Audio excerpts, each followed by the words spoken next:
इसीलिए तो डगर डगर बदनाम हो गए मेरे आंसू, इसीलिए तो नगर नगर बदनाम हो गए मेरे आंसू, मैं उनका हो गया कि जिनका कोई पहरेदार।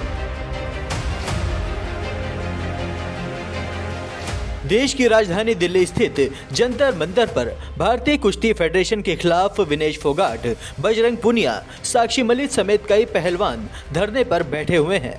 आपको बता दें कि पहलवानों ने नेशनल फेडरेशन के अध्यक्ष ब्रजभूषण शरण सिंह पर तानाशाही का आरोप लगाते हुए उन्हें पद से हटाए जाने की मांग रखी है। इतना ही नहीं, महिला पहलवान और ओलंपियन विनेश फोगाट ने रेसलिंग फेडरेशन ऑफ इंडिया के अध्यक्ष और यूपी के कैसरगंज से बीजेपी सांसद ब्रजभूषण शरण सिंह पर यौन उत्पीड़न तक का आरोप लगाया है। विनेश ने कहा है कि WFI अध्यक्ष ब्रजभूषण शरण सिंह और महिला शिविर में कई कोच पहलवानों का यौन शोषण करते हैं।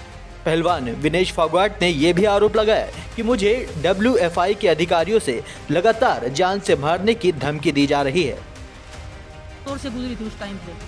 फेडरेशन ने मेरे को कितना मेंटल टॉर्चर किया था, मैं किसको बताऊं। जब मैंने वो आर्टिकल लिखा था, काफी लोगों ने बोला कि ये एक कवर अप करने के लिए, कवर अप नहीं था वो एक रियल स्टोरी थी एक एथलीट की, और हर एक एथलीट को पता है कि हम किस दौर से गुजर रहे हैं।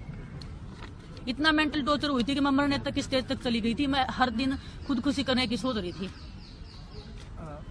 क्या मैं अगर मेरे को कुछ हो जाता, मेरी फैमिली क्या करती, मतलब मेरे बाद कौन जिम्मेदारी लेता है इस चीज की। और मैं आज भी बोल रही हूँ, अगर किसी भी खिलाड़ी को कुछ भी होगा रेसलिंग में, तो प्रेसिडेंट, देश जो हमारे रेसलिंग प्रेसिडेंट है वो जिम्मेदार रहेंगे, हमारी फेडरेशन जिम्मेदार उस चीज की। हम इतना मेंटल टॉर्चर है। बजरंग मेरे को बोलते हैं कि मेंटली वीक है। मैं मेंटली वीक नहीं हूँ। मैं 10 सालों से मैं सीनियर में खेल रही हूँ। उसके बाद भी मेरे को बोल दिया जाता है कि हाँ चलो इसका तो मेंटल स्टेटस ठीक नहीं है। इसको तो बहुत गुस्सा आता है। मेरे को गुस्सा नहीं आता। मेरी फैमिली से पूछो। जब मेरा जिस रेसलिंग को मैं 5 साल से जब 5 साल की थी मैं, तब से मैं लड़ रही हूँ। उस रेसलिंग को मैं जीतती हूँ हर दिन। अगर वो रेसलिंग मेरे से कोई छीनने की कोशिश करता है, मेरे को गुस्सा उस टाइम पे आता है। मेरी इतनी इमेज मतलब गलत पोर्ट्रेट कर दी गई है मीडिया में। फेडरेशन हमारे बारे में इतना नेगेटिव निकलवाती है मीडिया में। हम एथलीट पे कितना मेंटली मतलब इफेक्ट करता होगा उस चीज का। क्या किसी भी फेडरेशन ने इस चीज का कभी रिस्पॉन्सिबिलिटी लिया कि हम एथलीट का मेंटल स्टेटस हम जाने कि क्या है, क्या नहीं है, किस लेवल का है। इसके अलावा बजरंग पुनिया ने भी साफ कहा है कि जब तक ब्रजभूषण शरण सिंह को हटाया नहीं जाता, तब तक वो किसी भी प्रतियोगिता में हिस्सा नहीं लेंगे। जो टॉर्चर चल रहा है खिलाड़ियों के ऊपर, उस हिसाब से मुझे नहीं लगता कि रेसलिंग में मेडल। देखिए तो क्या कम्प्लीटली बिल्कुल भाई, हम कोई भी टूर्नामेंट नहीं खेलेंगे, चाहे, क्योंकि हम अपनी कुश्ती का भविष्य अंधकार में नहीं डाल सकते। अगर हमने आवाज उठाई है तो हम अपनी कुश्ती को दोबारा से जिंदा करवा के ही छोड़ेंगे, चाहे उसके लिए हमें कुछ भी करना पड़े। बहरहाल, इतने सारे आरोपों के बाद खुद ब्रजभूषण शरण सिंह अपने बचाव में आए और अपनी सफाई पेश की। ये लोग जो बैठे हैं, इनकी संख्या 3% है।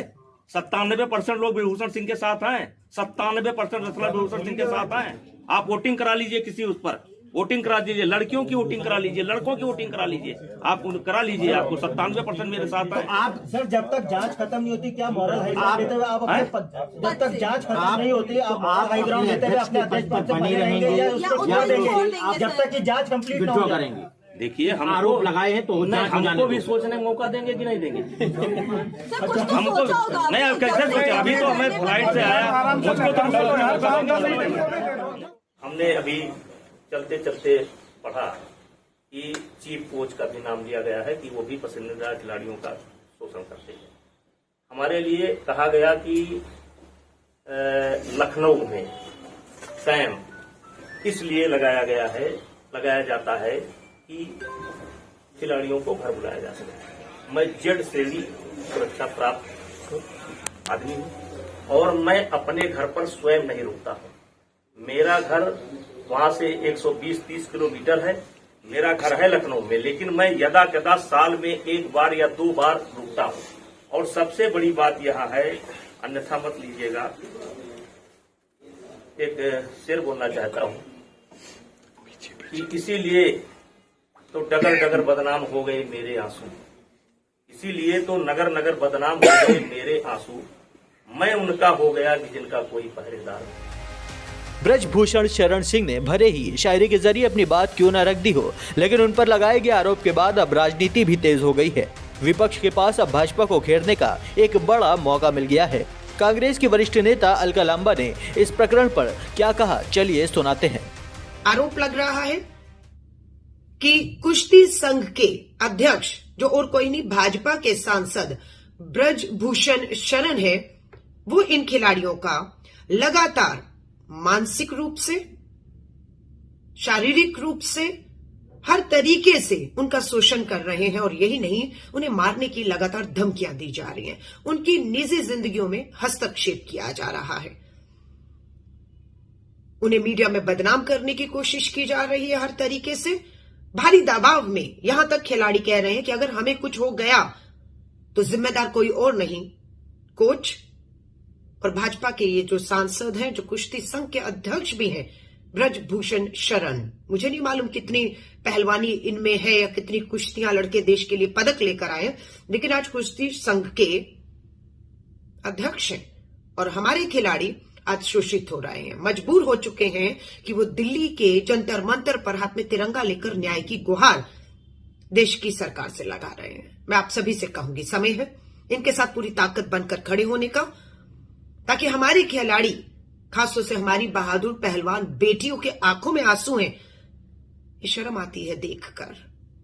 आवाज उठाइए, इनके साथ खड़े रहिए और तब तक दबाव बनाइए जब तक इन सब पे कार्रवाई नहीं हो जाती, इन्हें कुश्ती संघ के अध्यक्ष पद से और कोच को हटा नहीं दिया जाता। खैर, ये मामला अब तेजी से बढ़ने लगा है। ब्रजभूषण शरण सिंह चारों तरफ से घिरते चले आ रहे हैं। ऐसे में बीजेपी हाईकमान की तरफ से उन पर कैसा एक्शन लिया जाता है, ये देखना बेहद दिलचस्प होने वाला है। डेस्क रिपोर्ट, दी भारत टीवी।